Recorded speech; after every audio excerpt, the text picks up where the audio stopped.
森岡さんちの猫第2巻縁は巡り巡って作森岡聡子監修ヒヤシンス森岡家は5人家族。私は長女の聡子35歳です。特別養護老人ホームで介護士として働いています。ついに猫と暮らすための家を買って独立しました。それはお母さんと交わした大切な約束でした。お父さんは光65歳です。義弟が医院を開いたのを機に53歳から事務長として単身赴任で働いています。もらい手が見つからず困っていた部下を見かねて黒猫を引き取りエディと名付けて飼っています。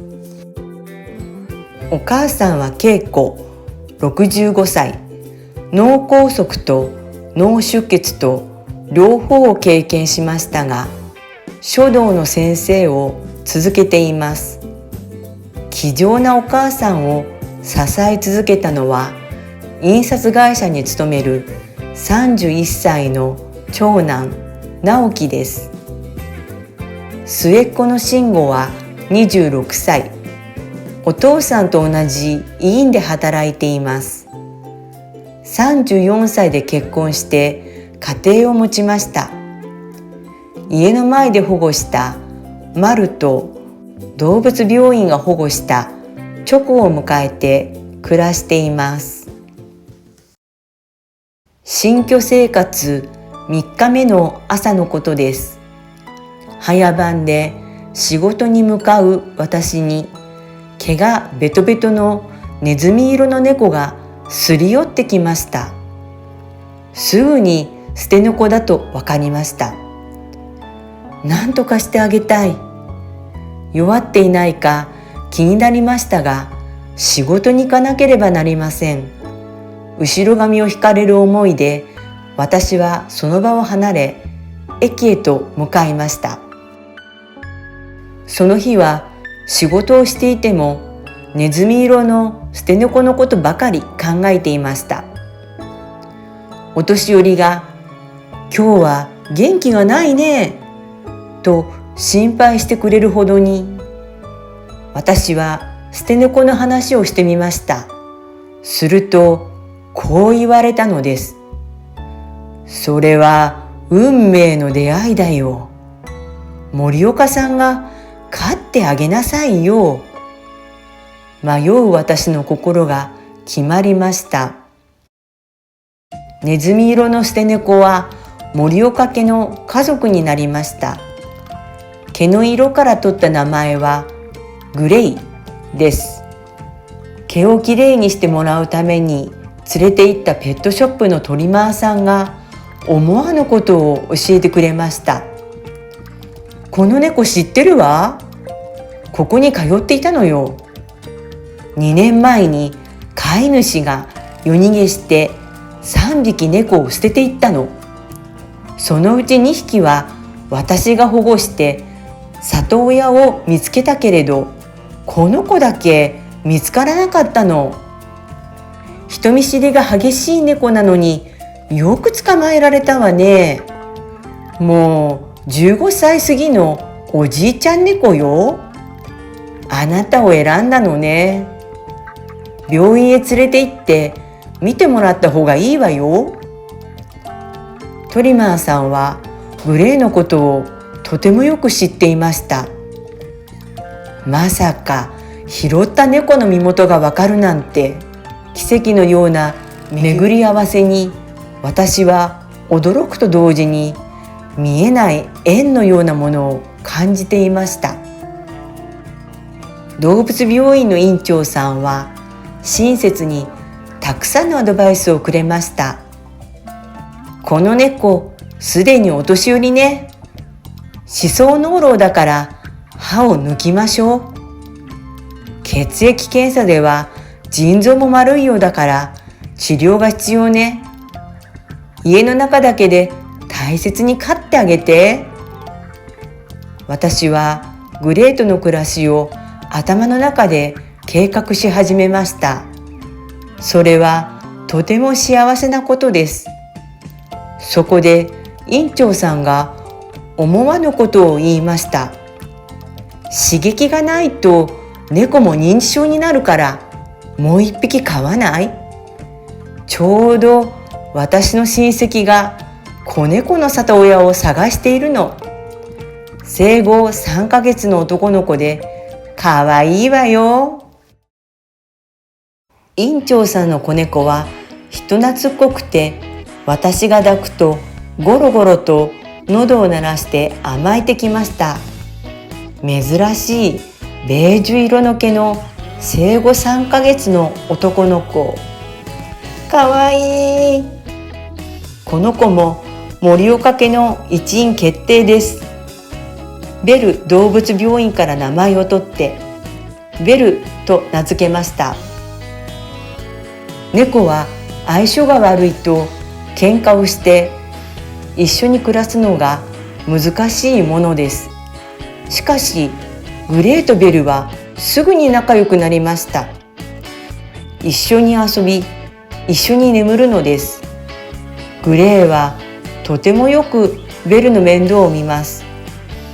ここにも縁で始まった小さな家族が誕生していました。自分の家を買ったらどんな猫と暮らそうかといろいろ考えていた私。引っ越して1週間でグレーとベルがやってきてくれたのです。猫に家族として選ばれたようで不思議な気持ちでした。特別養護老人ホームの仕事は肉体労働、不規則勤務です。家に帰り、グレーとベルがそこにいるのを見ているだけで、私の疲れは自然と癒されていきます。心がポカポカになり、幸せな気持ちになるのです。私が夜勤で家にいないときは、お母さんと直樹が来てくれるようになりました。老猫と子猫だけの留守番はかわいそうだからと、思いがけないその言葉はとても心強く温かいものでした。お母さんは泊まり込みで私の帰りを待っていてくれます。喘息を持つ直樹は1時間しかいられません。それでも何度も来てくれるのです。信頼、感謝、安心。猫は盛岡家の絆を結ぶ天使です。家族のおかげで私の心は満たされていました。楽しそうに猫との暮らしを話す私は、老人ホームで猫のお母さんと呼ばれるようになっていました。猫のお母さん、私も昔猫を飼っていたのよ。写真があるの。猫のお母さん、私も猫が大好きなの。グレーとベルは元気？猫が共通の話題となって、お年寄りとの会話は増えていきました。そしてたくさんの笑顔を見ることができるようになりました。私は以前よりも仕事が楽しく感じるようになっていました。グレーが家に来てから1年半が経ちました。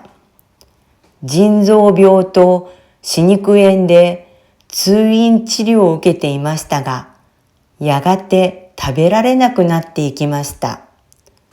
そして天国へ旅立ったのです。老人ホームでお年寄りを看取り続けてきた私です。若くはなかったグレーの死を見届ける覚悟はできていました。一りぼっちになったベルのために、私は動物病院へ相談に行くことにしました。そこで出会ったのが飼い主を探していた生後3ヶ月の三毛猫の女の子です。私は迷わずその子をもらうことにしました。今度はお母さんが名前を考えてくれました。愛です。ちょうどその頃、親友の由美子さんの家ではアメリカンショートヘアのももちゃんが5匹の子を産みました。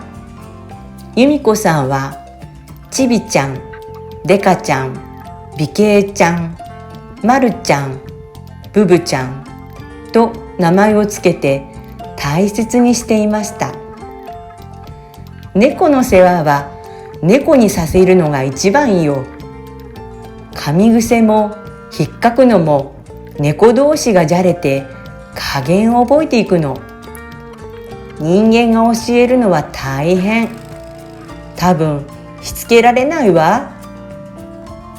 多頭飼いのメリットを由美子さんが楽しそうに教えてくれました。由美子さんの家からの帰り道、私はベルと愛に家族を増やそうと決めていました。2匹を一りぼっちにしないために。ふと以前お母さんが、私は子供は3人欲しかったの。3人いれば1人が早くに他界してしまっても一りぼっちにならないでしょうと言っていた言葉を思い出しました。家族に寂しい思いをさせないのが森岡家なのでしょう。私は由美子さんの猫と同じアメリカンショートヘアの男の子を迎えました。ネットで見つけた生後6ヶ月のその子の値段は半額。もしもこのまま売れ残ったらどうなっていたのだろう。しかし縁があって巡り会えたのでしょう。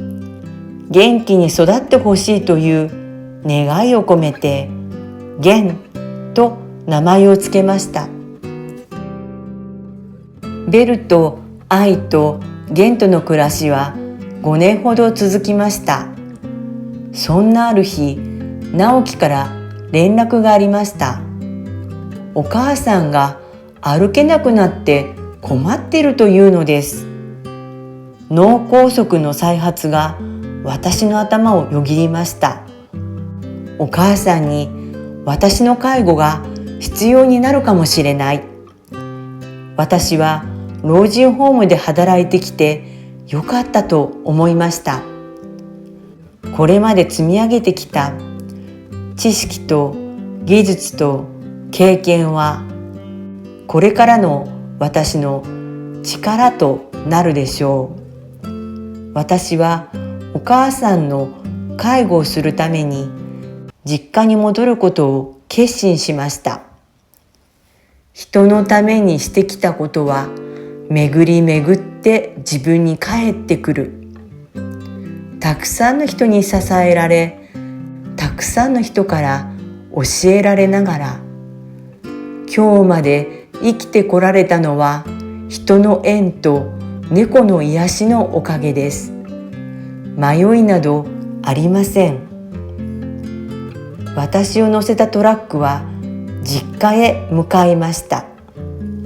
これまで歩んできた道からまた新しい道が開けるのです。ただいま、お母さん、直樹。おかえりなさい、さとこ。姉ちゃん、おかえり。巡り巡って今度は私が家族の心を満たす時なのです。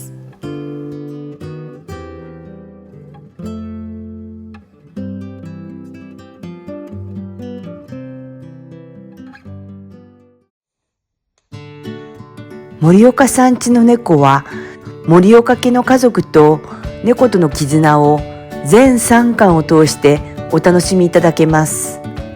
動画はコミカルに、絵本はシリアスな内容になっており別物です。絵本は水彩絵の具、アクリル絵の具、色鉛筆を使い心を込めて絵を描いています。